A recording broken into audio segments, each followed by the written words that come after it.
me early. Okay. I have indeed. That's great. Look, I've got a couple of follow-up questions from where Senator Gallagher was up to around military exports to Saudi Arabia. So sorry to do this as a two-step, but maybe if we could call those officers forward again.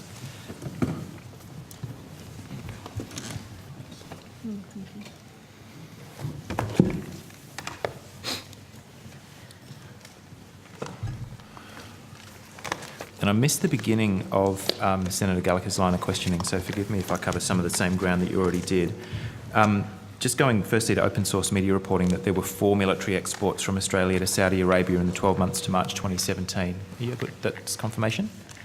There has been military exports, Senator, to Saudi Arabia. Saudi Arabia is one of Australia's 2 major partners or countries in the Middle East with which we have trade arrangements. We export as in goods. military export destinations? Mm-hmm. Presuming the other one's Israel, but... we would, just in terms of trade, the United Arab Emirates and Saudi Arabia are both countries with which we clearly engage. Okay.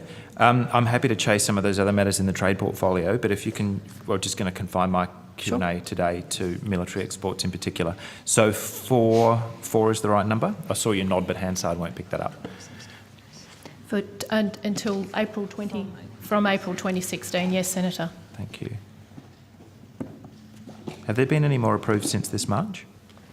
I'll have to take that on notice, Senator, unless my colleague knows. Okay. Not that I'm aware of. All right. But I can confirm that, but not off the top of my head. That's fine. Thank you. I put a couple of questions on this through the chamber when we last sat, and Senator Payne put something on notice in response to an order for production of documents that effectively invoked public interest immunities, including commercial in confidence, national security and relations between states. I think those were the 3 grounds that she rested on. The Minister is back. Get you to repeat that question, please, yep. Senator Yeah, Ludlam. sorry, I know it was a long preamble. It's about the public interest. I put a couple of questions relating to this specific matter Saudi Arabia through the chamber a couple of weeks ago, and Senator Payne invoked commercial in confidence, relations between states and national security as public interest immunity grounds on which to provide no information. There is a certain amount of public information around the type, quantities and end use of equipment, military equipment supplied to others. In fact, line of questioning on Israel a couple of years ago, we were able to ascertain a certain amount of info. So is Saudi Arabia being treated here as a special case, or can you provide us with some basic information on the value and type of these exports? I'm happy either for the officer or for the Minister, I don't mind who takes it. Senator, Saudi Arabia is not being treated any different. If you were asking me about exports to any other country, including the US, I'd be saying the same thing in terms of specifics around equipments, quantities and the providers.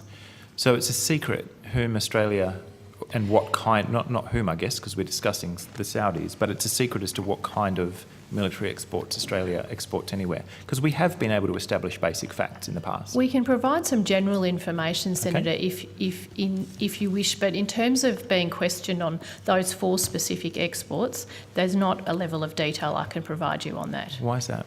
Because of the same reasons I explained to Senator Gallagher, mainly around the commercial arrangements between private companies in Australia who are selling their goods. We rely on them to be open and transparent and provide us high levels of detail around their exports so that we may assess their application, and we seek to protect that information. From the public? We seek to protect that information from a commercial perspective, Senator, as we would not wish for Australian companies to be disadvantaged commercially through us providing into the public domain particular commercial information. Hang on. Is the taxpayer paying for Ms Sapine's airfares to Riyadh? Because you make it sound like he's a commercial arms dealer and that the Parliament has no business knowing what he's up to. Did the taxpayer pay for those airfares? Senator, the Defence Industry Minister travelled to the Middle East to participate in a conference and other engagements, as you would expect the Minister to do. And They- just conducted a couple of secret arms deals with the Saudi No, he Arabian didn't. authorities on the side. Senator, he met with officials from countries, as you would do when you participate in a meeting. He was not. The export permits which we have issued for these particular exports are not related to any particular visit. They, other than, as the Minister for Defence has just commented, other than the role in which we seek to promote Australian industry's ability to export to countries and export their technologies and their goods in line with our international obligations and our Australian policy. You make it sound like they're selling fruit and vegetables. You've said you're not going to be able to go into specifics, which I find extraordinary, but at least you did say you'd be able to give us some general overview.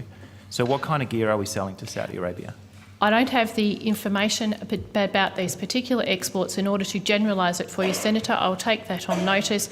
But the export control regulations, of which we administer, are everything from anything that can be defined as a military equipment, so that is from small arms through to large pieces of military equipment, things like radar, all sorts of things like that. And as well, we have obligations to protect the proliferation of particular materials through keeping a keen eye on dual-use goods, and that, as the Acting Secretary said, can include everything up to things like refrigeration equipment. And I do recall being involved many years ago in a particular complex case that revolved around things like refrigeration equipment.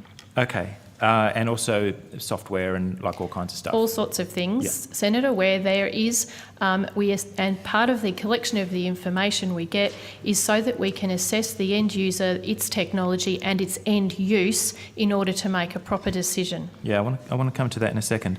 Surely, though, our incentives are crossed here.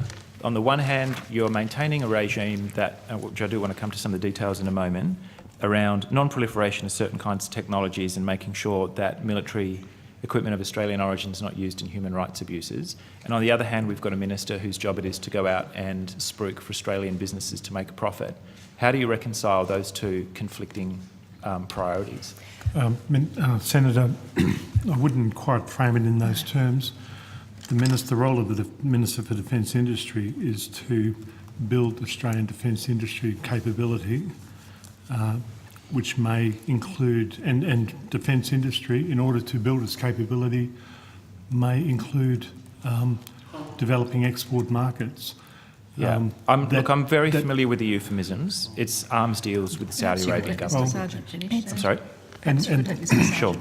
It's just none of this is going to the questions that I was putting to you, that's all. Well, I just think that it's a bit of a misrepresentation to say that the Minister for Defence Industry is an arms dealer or an arms salesman. What are we selling? Is there to develop Australian defence industry, By to support selling Australian defence in order to build its capabilities.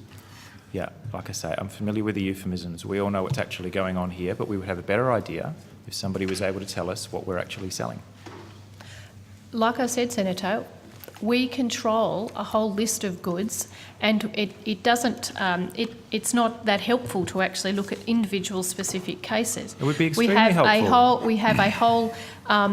We have an entire endeavour that is set up to assure that we do not export equipments that are to the wrong places into the wrong hands for the wrong purposes. We have a process of ensuring that we meet our international obligations and Australian policy framework through ensuring that we export items and understand their end use, their end user and the technology.